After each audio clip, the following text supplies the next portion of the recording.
नमस्कार, आप सभी का स्वागत है जनता टीवी पर। मैं हूं आपके साथ दुर्गा शर्मा और हो रही है उत्तराखंड की तमाम अहम खबरों की ओर। उत्तराखंड राज्य स्थापना दिवस पर देहरादून पुलिस लाइन में भव्य रैतिक परेड का आयोजन किया गया। इस मौके पर राज्यपाल गुरमीत सिंह और मुख्यमंत्री पुष्कर सिंह धामी ने परेड का निरीक्षण किया। साथ ही कई विधायक, अधिकारी और स्थानीय लोग इसमें शामिल हुए। वहीं स्कूली छात्राओं ने भी बड़ी संख्या में इसमें भाग लिया।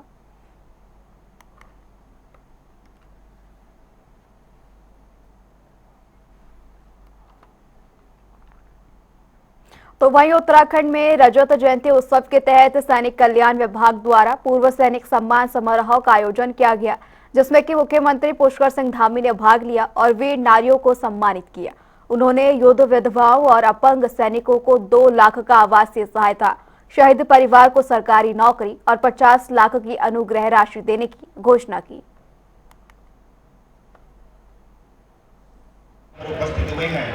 राज्य का रजतोत्सव है और इस रजतोत्सव पर हम सभी जो हमारे समाज के अनेक आयाम हैं, अनेक हमारे संगठन हैं, अनेक गतिविधियां चलती हैं, उन सभी के बीच में जा रहे हैं, क्योंकि सभी का योगदान अपने अपने स्थानों पर अभूतपूर्व रूप से रहा है। उसमें हमारे सैनिकों का, पूर्व सैनिकों का, वीर नारियों का, माताओं का, सैनिक परिवारों का राज्य के निर्माण में बहुत बड़ा योगदान रहा है। हमारा राज्य देवभूमि के साथ साथ वीर भूमि भी है, जहां हर परिवार से एक बेटा देश की सीमाओं के लिए समर्पित होता है। तो ऐसे समय में हम सैनिकों के बीच में भी आए हैं। सैनिकों के परिजनों के लिए, सैनिक परिवारों के लिए, या जो बलिदानी हमारे सैनिकों के परिजन हैं, उनके आश्रित हैं, उनको दी जाने वाली एक मुश्त धनराशि में भी हमने बढ़ोतरी की है। ये प्रोग्राम सैनिक सम्मेलन था। हाँ, शहीद सम्मेलन में हमको भी बुलाया। इस उम्र में हमको बुला रहे, इतने सालों में बहुत इज्जत कर रहे हैं हमारी, बहुत अच्छा लगा। देहरादून में उत्तराखंड रजत जयंती के अवसर पर आयोजित विशेष सत्र में राष्ट्रपति द्रौपदी मुर्मू के अभिभाषण के बाद 3 दिवसीय चर्चा हुई। हालांकि बीजेपी प्रवक्ता मथुरा दत्त जोशी ने सत्र को निराशाजनक बताया। उनका कहना है कि विपक्षी शोर शराबे के कारण प्रदेश के विकास, 25 वर्षों की उपलब्धियां और भविष्य की दिशा पर सार्थक चर्चा न हो सकी, जिससे कि सत्र का उद्देश्य अधूरा रह गया। निश्चित रूप से जो उम्मीद इस सत्र से थी, इससे कुछ न कुछ जो मंथन होगा उससे कुछ अमृत निकलेगा, लेकिन लगता नहीं है कि जो हमको उम्मीद थी वो बात नहीं बन पाई है।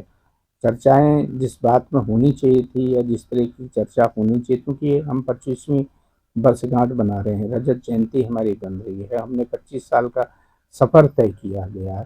उसमें हमने क्या प्राप्त किया, क्या हमको नुकसान हुआ, क्या हमको आगे करना चाहिए, क्या रोड मैप होना चाहिए, चर्चा इसमें होनी चाहिए थी। लेकिन ठीक है, लोगों ने अपनी अपनी बात कही है, बहुत सी बातें सामने निकल के भी आई हैं, लेकिन इतना ज़रूर देखने को मिला कि व्यक्तिगत शिकायतें ज़्यादा मिली। हाँ, कुछ चर्चाएं होती, राज्य के रोजगार में हम किस तरीके से संसाधन बढ़ा सकते हैं, राज्य की आर्थिक स्थिति हम कैसे ठीक कर सकते हैं, किस तरीके से हम इस प्रदेश की माइक्रो प्लानिंग कर सकते हैं, इन मुद्दों पर चर्चा होनी नितांत आवश्यक थी। मैं समझता हूँ आने वाले समय में और चर्चाएं होंगी। ठीक है, बहुत से लोगों के अपनी बात कही है, अपने मन में जो बातें थी वो कही हैं, अपने अनुभव के आधार पर कुछ बातें यहाँ पर कही गई हैं, और कुल मिला के पूरा सत्र शांतिपूर्वक सत्र संपन्न हुआ। बहुत से अच्छे विचार भी आए हैं, बहुत से लोगों ने अच्छी बातें भी इसमें कही हैं। हम उम्मीद करते हैं कि निश्चित रूप से सत्र का लाभ राज्य के विकास को मिलेगा, राज्य की जनता को उसका फायदा होगा। निश्चित रूप से इस सत्र के कुछ न कुछ दूरगामी परिणाम सामने निकल कर आएंगे। उत्तराखंड राज्य स्थापना दिवस के रजत जयंती वर्ष पर रुड़की में राज्यसभा सांसद नरेश बंसल ने प्रेस वार्ता की। इस दौरान उन्होंने कहा कि उत्तराखंड के 25 वर्ष के संघर्ष, संकल्प और जन सहभागिता की प्रेरणादायक यात्रा रही। साथ ही सांसद ने मुख्यमंत्री पुष्कर सिंह धामी के नेतृत्व में चल रही योजनाओं को सराहा और लखपति दीदी योजना को महिला सशक्तिकरण का एक उत्कृष्ट उदाहरण बताया। इस वार्ता केवल इसको लेकर की गई कि 25 वर्ष की रजत जयंती उत्तराखंड मना रहा है, उसकी 25 वर्ष की उपलब्धियां हैं वो जनता के सामने आए और जनता और अधिक एकजुट होकर के राज्य के हित में अगले 25 वर्ष के रोड मैप पर चलकर राज्य को विकसित देश के साथ जो हमारा 2047 का प्रधानमंत्री जी का संकल्प है कि विकसित भारत बने और ये दशक प्रधानमंत्री जी ने कहा उत्तराखंड का है, तो इस दशक का हम पूरा लाभ उठाते हुए विकसित राज्यों की श्रेणी में हम भी खड़े हों, ये हमारा प्रयत्न है। उत्तराखंड रजत जयंती विशेष सत्र में कांग्रेस के रवैये पर बीजेपी ने निशाना साधा है। बीजेपी संगठन महामंत्री कुंदन परिहार ने कहा, सत्र का उद्देश्य राज्य के विकास पर सार्थक चर्चा करना था, जिसे कि एक दिन बढ़ाया भी गया, लेकिन कांग्रेस ने रचनात्मक भागीदारी नहीं दिखाई। देखिए, आदरणीय पुष्कर सिंह धामी जी के नेतृत्व में इस उत्तराखंड का 2 दिन का विशेष सत्र आहूत गया और जब आवश्यकता पड़ी कि एक दिन इस सत्र को बढ़ाया जाना चाहिए तो शहर सून ने इस सत्र को एक दिन के लिए बढ़ाया भी और हम समझते थे कि कांग्रेस की ओर से इस सत्र में जो सुझाव आने चाहिए थी, जो चर्चा होनी चाहिए थी, वो निश्चित रूप से चर्चा उस प्रकार की नहीं हुई। आरोप प्रत्यारोप को लेकर के उन्होंने इसमें प्रतिभाग किया और जबकि होना ये चाहिए था कि इस उत्तराखंड का जो 25 वर्ष है उसकी विकास यात्रा पर चर्चा होनी चाहिए थी और जो आगे उत्तराखंड का जो भविष्य है, जो 2047 में देश के प्रधानमंत्री जी ने इस भारतवर्ष को विकसित राष्ट्र बनाने का जो संकल्प लिया है, उसी की परिकल्पना को साकार करते हुए हमारा भी उत्तराखंड का एक रोड मैप हो, इसके लिए कांग्रेस ने एक जो सकारात्मक चर्चा होनी चाहिए थी उस प्रकार की चर्चा नहीं की। हम समझते हैं कि जो हमारी सरकार का जो संकल्प है 2047 में जब भारत विकसित राष्ट्र बनेगा तो हमारा उत्तराखंड भी एक आत्मनिर्भर राज्य बनकर के इस विकसित राष्ट्र को बनाने में अपनी सहभागिता प्रदान करेगा।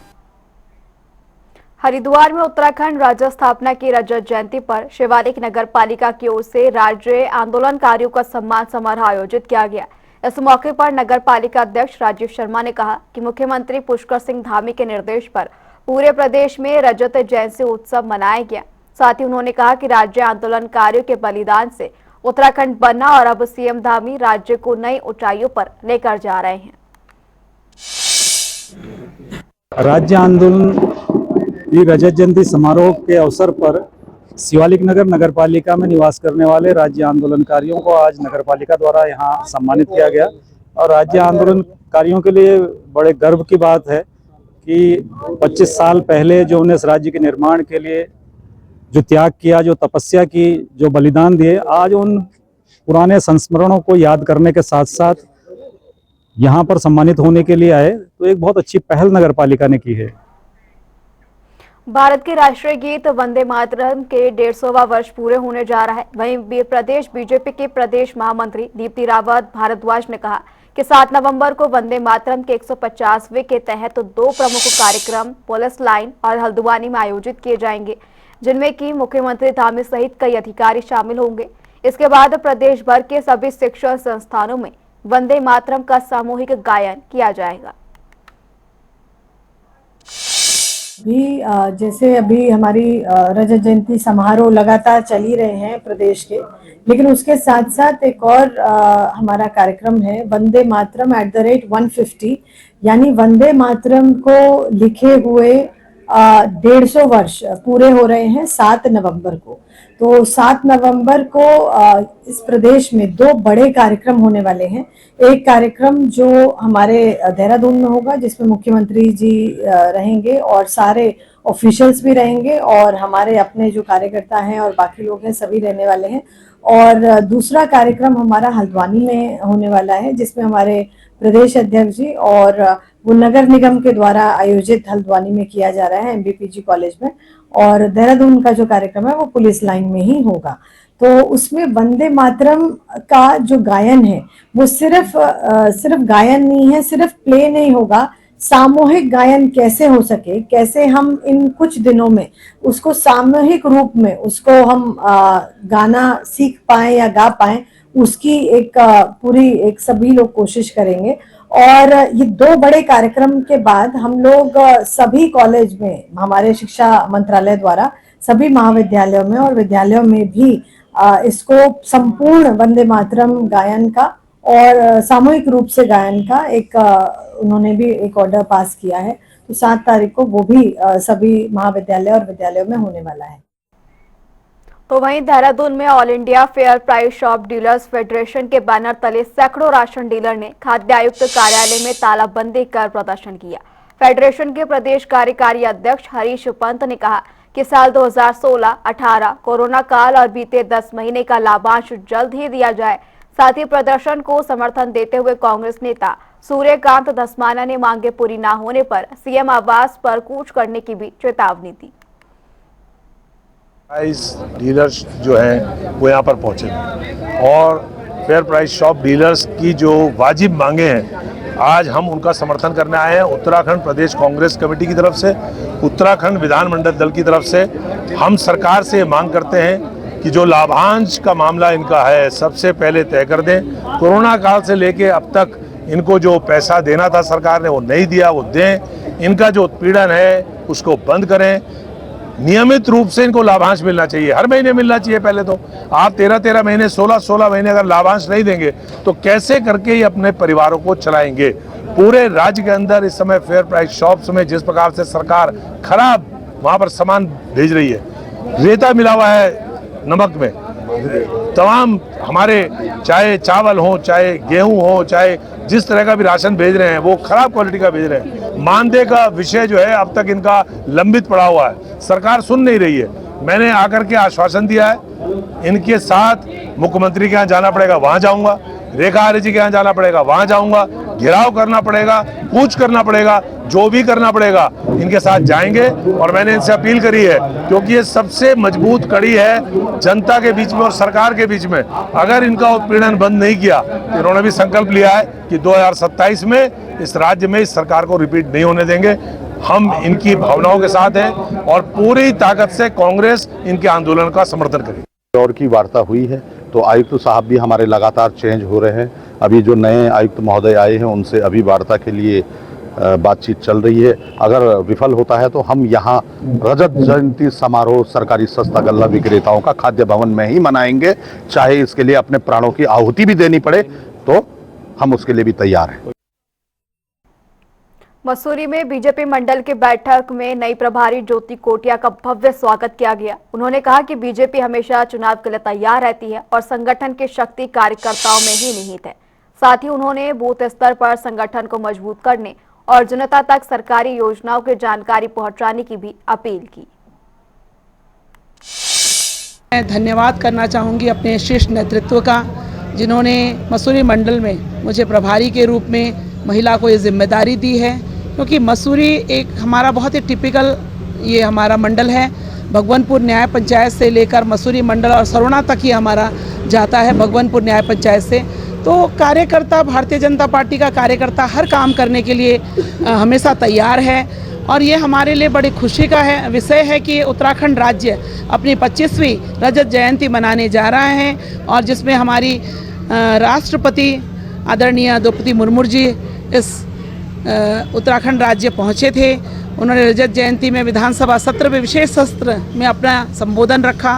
और अब हमारे प्रधानमंत्री जी 9 तारीख हमारे 9 नवंबर को प्रधानमंत्री जी उत्तराखंड आ रहे हैं रजत जयंती के अवसर पर। तो ये हमारे लिए बड़ा ही हर्ष और उल्लास का विषय है।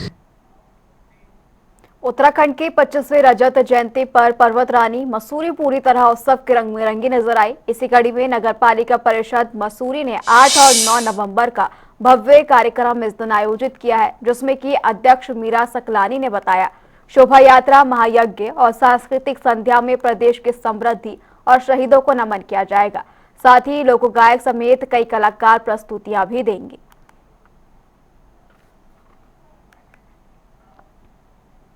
हरिद्वार में विधानसभा विशेष सत्र में हुई नोकझोंक के बाद कांग्रेस विधायक रवि बहादुर ने प्रेस क्लब में बीजेपी पर तीखा हमला बोला।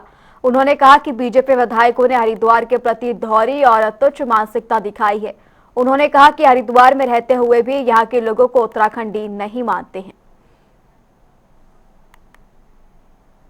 भाजपा, भारतीय जनता पार्टी के विधायकों द्वारा ऐसी दोहरी मानसिकता, ऐसी तुच्छ मानसिकता हरिद्वार के लिए अपनाई गई है कि उन्हें हर चीज हरिद्वार से चाह रही है। हर तीसरे चौथे दिन आपके जो है मुख्यमंत्री हरिद्वार में रहने का कार्य करते हैं और हरिद्वार के प्रति उनके अंदर इतना जहर भी है कि वो ये बोलते हैं कि आप उत्तराखंडी नहीं है, हम उत्तराखंडी हैं, हम आपको भाषा से पहचान रहे हैं कि आप उत्तराखंडी नहीं है। तो बड़ा दुर्भाग्यपूर्ण है। और इसमें जो है अब हम सबने ये फैसला किया है कि हम जन जन तक जाने का काम करेंगे। पूरे हरिद्वार जिले के एक एक गांव, इवन उधम सिंह नगर को भी इसमें बात की जाएगी कि ये पक्षपात रवैया, ये दोहरा मापदंड, चाहे वो स्मार्ट मीटर को लेके हो, चाहे आपके जो है खेती करने के उपकरणों को लेके, सब्सिडी को लेके हो, चाहे आपकी धान की खरीद को लेके हो, चाहे आपका फिर जो है विकास कार्यों को लेके हो, चाहे आपके मूल निवास को लेके हो, चाहे नौकरियों को लेके हो, अब ये स्वीकार नहीं किया जाएगा। सिक्योरिटी इंडस्ट्री यानी कि CAPSC की बैठक आयोजित की गई। बैठक में NS तोमर और SP सैनी समेत कई सुरक्षा एजेंसियां संचालक मौजूद रहे। तो वहीं बिना लाइसेंस संचालित एजेंसियों और अवैध गतिविधियों पर कड़ी कार्रवाई और सुधारात्मक कदमों की मांग भी रखी गई, जिसमें कि सुरक्षा व्यवस्था को व्यवस्थित और पारदर्शी बनाने पर भी जोर दिया गया। जो मीटिंग का जो एजेंडा है वो ये है कि हम सभी सिक्योरिटी ओनर्स मिलके इस सिडकुल एरिया को सुरक्षित रखें और अच्छी से अच्छी सेवाएं प्रदान करें। कहां कहां हमारी सेवाओं में बेहतरी हो सकती है, उन पॉइंट्स पे हमने विचार करने का सोचा है। और कई लोग जैसे हमारे संज्ञान में आया है कि जो लोग पसारा यानी प्राइवेट सिक्योरिटी एजेंसी जो रेगुलेशन एक्ट है, वो लाइसेंस एक होता है जो स्टेट गवर्नमेंट की तरफ से दिया जाता है, उसके बिना भी काम कर रहे हैं। तो उनके द्वारा कई असामाजिक तत्वों को सिक्योरिटी गार्ड के रूप में नियुक्त किया जा रहा है और उससे जिससे कि हमारी जो सुरक्षा सेवाएं हैं प्रभावित होती हैं। तो हमने उनको कर्टेल करने के लिए, उनको रोकने के लिए भी एक योजना बनाई है। अभी वैसे तो प्रदेश सरकार इसके बारे में बहुत चिंतित है और बहुत सख्ती से उनको रोकने का काम कर रही है। तो हमने भी ये सोचा है कि अब उनको रोकने के लिए जो ऐसे लोग हैं इस धंधे में, इस प्रोफेशन में गलत काम कर रहे हैं, उसको रोका जाए। और जो उन्हीं की वजह से जो अंडरवेज काम हो रहा है, जो स्टेट गवर्नमेंट के वेजेज हैं वो देने चाहिए फैक्ट्री ओनर्स को, लेकिन कई लोग ऐसे आगे इस फील्ड में जो अंडरवेज काम करते हैं। उससे क्या है कि एक तो जो कार्य करने वाले लोग हैं उनका भी शोषण होता है, उनको पूरा वेतन नहीं मिलता है, और दूसरा सुरक्षा संबंधित सेवाएं प्रभावित होती हैं।